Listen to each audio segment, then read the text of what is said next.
I'm Rick Guasco, positively aware, and I am here talking with Harold Phillips, who is the new CEO of NMAC.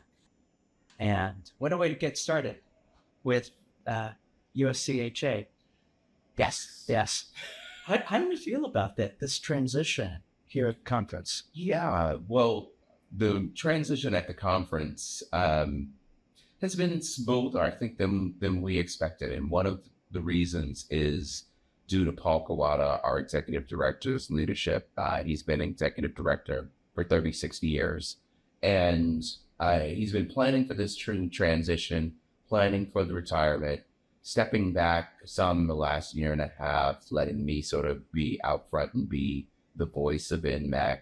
And so when he set his date back in May that said, okay, October 7th, this would be my last USCHA, it did mean sort of like, for this year, you're definitely going to be it and have the reins. But it was good to have Paul in the background ready in case we needed extra help, extra guidance, extra wisdom about the conference, the planning do's and don'ts. But it has been like being shot out of a cannon, the way everything came together, the announcement on that Tuesday, the conference starting on Wednesday, and then 2,400 people arriving, for USCHA in these tough and troubling times. Yeah.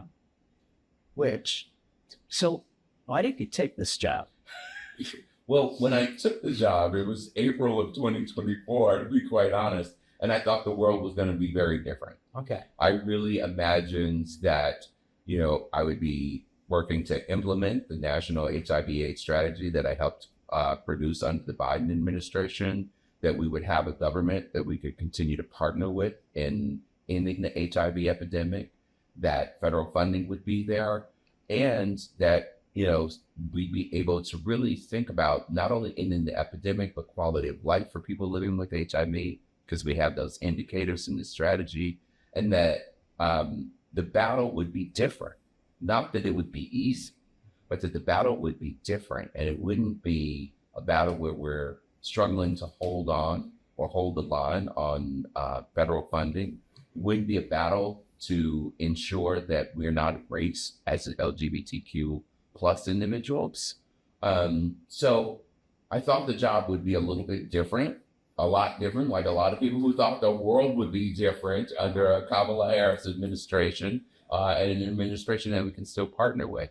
And I took the job thinking that it would be different by thinking about how I could use NMAC's leverage, NMAC's historical presence, NMAC's expertise in navigating policy and government and implementing programs to help communities of color, and really using those tools to help end the disparity gap.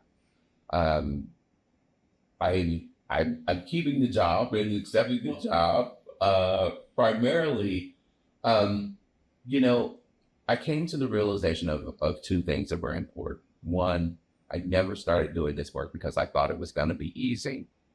And two, some of the systems that we're upset about them dismantling, they never really worked properly for communities of color, LGBTQ plus individuals. And so I'm really committed to not only holding the line, but how do we build and create more resilient, sustainable systems that really and truly are made for our community. For the fact that they've been able to tear them down so quickly in 7 months, or some of them, they really weren't as solid as we might have imagined, because it took us over 40 years to build those systems. So we really need to think differently and creatively, think about what are some of those synergies that we can create to really have systems that are created for us and by us. What do you think you can do, especially now that you've walked into a position that the situation is different from what you had thought was going to? The situation is very different from what we thought. So what do you think you can do? Well, what I think I can do, one, I have a deep knowledge of inside government from working in government for 18 years, which I think is very helpful at this point in time, being able to navigate the government systems and structures, sometimes unpacking and decoding government language, understanding government regulations and rules and policy also can be used as a weapon as well in this fight. And I tend to bring that to the forefront. I think also the thing that I can do is really, because of my deep connections to the community, also really get community involved at the federal, state, and local level around some of these issues. Where we might lose on some of the federal issues, there are still some state and local advocacy efforts where we can still have getting some wins. I use, for example, the state of Massachusetts this week passing a requirement that says that Massachusetts residents have to have access to COVID vaccinations and flu vaccinations, and that they're requiring insurers in the state of Massachusetts to pay for them. Now, that's in preparation for what might come from HHS, who knows when, a few weeks, a month, and especially given what's happened at the CDC recently, there are concerns about what does this mean for preventative vaccines. I know I've said to my elderly parents, if you get the chance to get the vaccine, get it now. Yeah. There may be vaccine shortages. There may be insurers that are trying to cover it, but states are starting to step up. And I heard that Massachusetts isn't the only state. So there's a lot of advocacy and there's a lot of work we can do, especially around our HIV issues and protecting access to PEP and PrEP as well. Which we'll get to a little bit later. Okay. But so NMAC is going to have to do more work than before, perhaps at the state level in different states, and maybe not so much before at the federal level.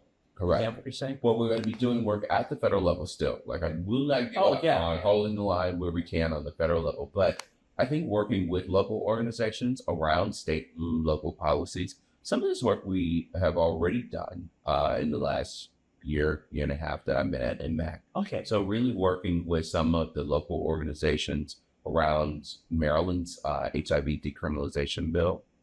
We think NMAC was able to support them with funds, that they were able to have PSAs and radio ads. We also wrote a letter in support of the local advocates that were working on the HIV criminalization bill. And so our letter went into the governor. So one of the things we've been talking about is how NMAC, as a national organization, and also me in this position, can help lend weight and help put our voice along with those in local organizations to help propel them forward as they're moving some of these things forward. Another example is the Louisiana fracking pet bill for pharmacists. And we were asked, to weigh in and provide some testimony, and we did that as well. So that began even before the election. That let us see that, hey, wait a minute, traditionally we haven't done that, but we're invited. We can sort of help tip the scales for local organizations and by supporting them in their the state and local advocacy issues. Does NMAC currently have the relationships with states and at the state level that it needs to accomplish this work? Sure. I would say yes. So again, one of the things that's in my two things in the toolbox. One, we're part of the AIDS partnership with NASDAD as one of 5 national AIDS organizations. So we meet frequently every Friday, usually at 9 o'clock in the morning, to talk, review issues, and to develop strategy. The other thing that I bring to the table is my work with state health departments. Over one portion of my federal career, I was the Ryan White Part B and ADAP director. And so that history and knowledge of state health departments, the opportunities to challenges, the implementation of Ryan White and the AIDS Drug Assistance Program, and a lot of those relationships are still in place and at play. You're leading us to the next question, which was, do you have concerns about ADAP? Are there any expectations, any worries that are coming out? Yes, I'm very worried. ADAP has continued to be flat funded. I'm worried about what the impact will be on state ADAPs with the cuts in Medicaid. I think what a lot of lawmakers and policymakers don't understand is that interplay between Medicaid and the AIDS drug assistance program, and how well they have been working together. And now when you're pulling out funding from Medicaid, it is going to have an impact on people living with HIV. And it's going to have an impact on the ADAP programs. And because they have been flat funded, it will not be able to pick up the rest of those patients. So we could see ADAP waiting lists. We could see states reducing the size of their formularies or thinking about what are the essential medications that they need to cover. So that large, ugly bill that was packaged as the big, beautiful bill could have very severe detrimental impacts for people living with HIV and the state ADAP programs. When I came back to Positively Aware in 2010, I remember that we had an infographic of how many people were on the nationwide that were on an ADAP waiting list. And it was over 10,000. That's right.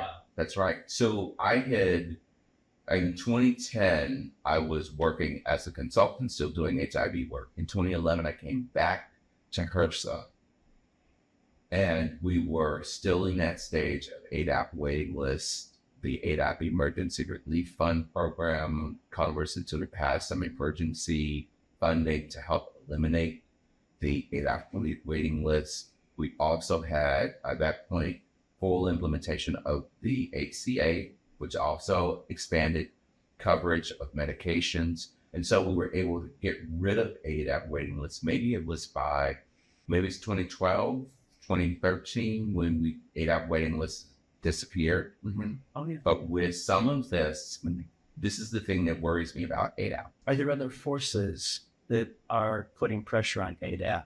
I'm getting insurance companies, drug companies, obviously businesses that aren't covered, that are deciding that they're no longer going to cover different drugs. I mean, yes. I mean, I think several years ago, and this may still not be resolved in Texas ADAP, which I would have to get back up to speed on that. But the Texas ADAP, I have heard, was not covering the injectable for treatment gaps. Samantha? Not to mention a brand name, but that's what we're talking about. Okay. that they were not covering it. They had done their own cost analysis and said it was the cost. The manufacturer had said, no, you're looking at this all wrong.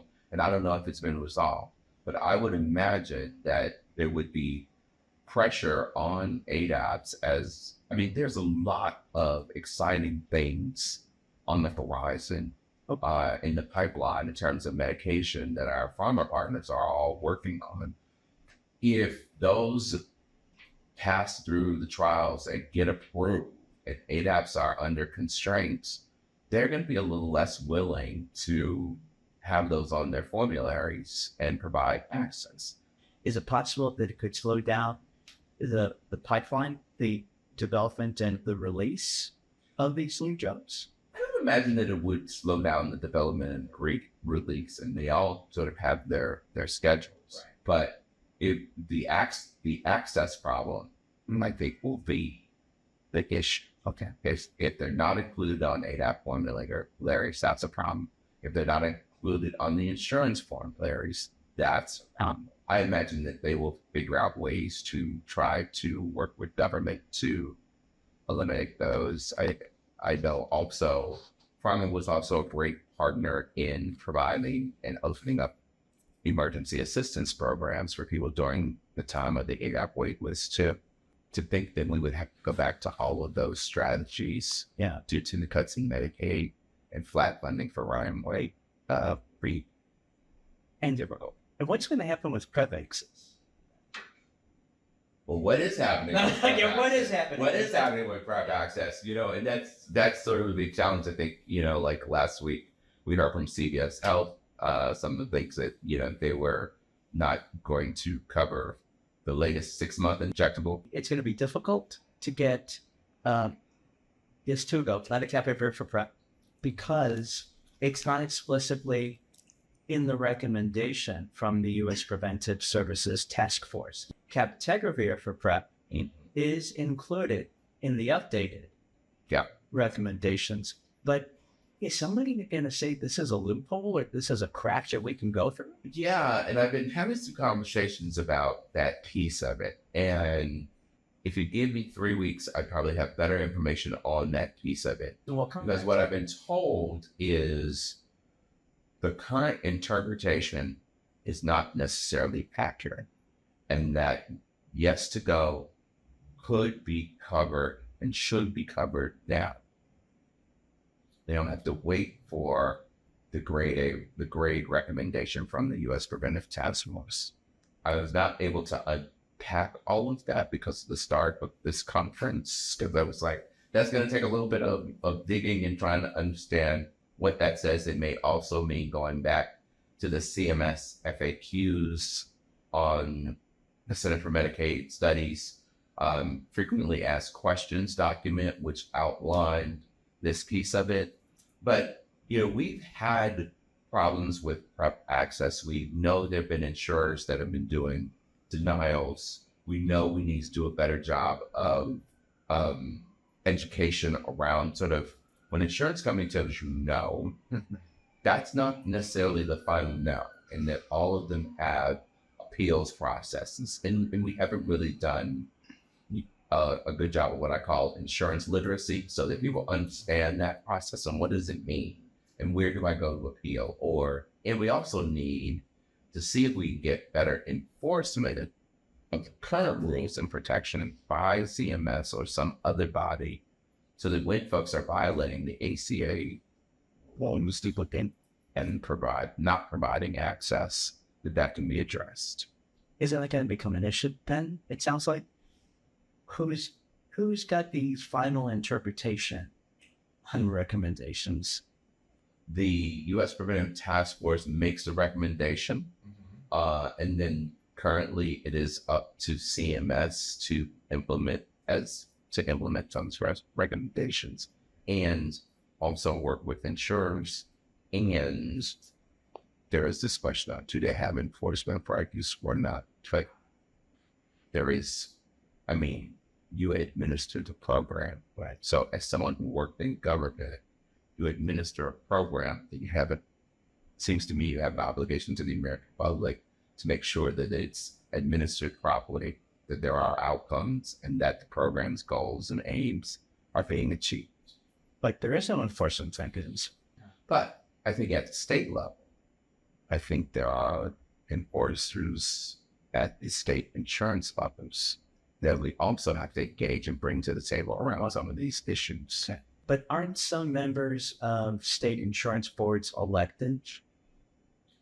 Yes. So I think we're going to have this patchwork sort of piece going on. So we know, for example, like I just gave the Massachusetts example, that's one of those where I think, their state's going to ensure access to preventive services very well, and do the enforcement. I think there are other states. California is another example that may be looking at this issue. Washington State, this other one, and they've sort of been a leader in sort of insurance and access.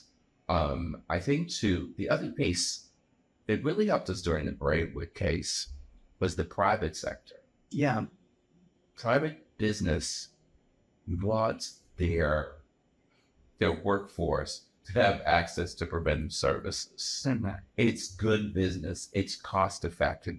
We had the U.S. Business Coalition to End the HIV Epidemic came out strongly in favor of keeping those provisions, and made the cost effectiveness argument. In case you don't believe the public health argument, there's a cost effectiveness argument here. And this is why the private sector cares about this.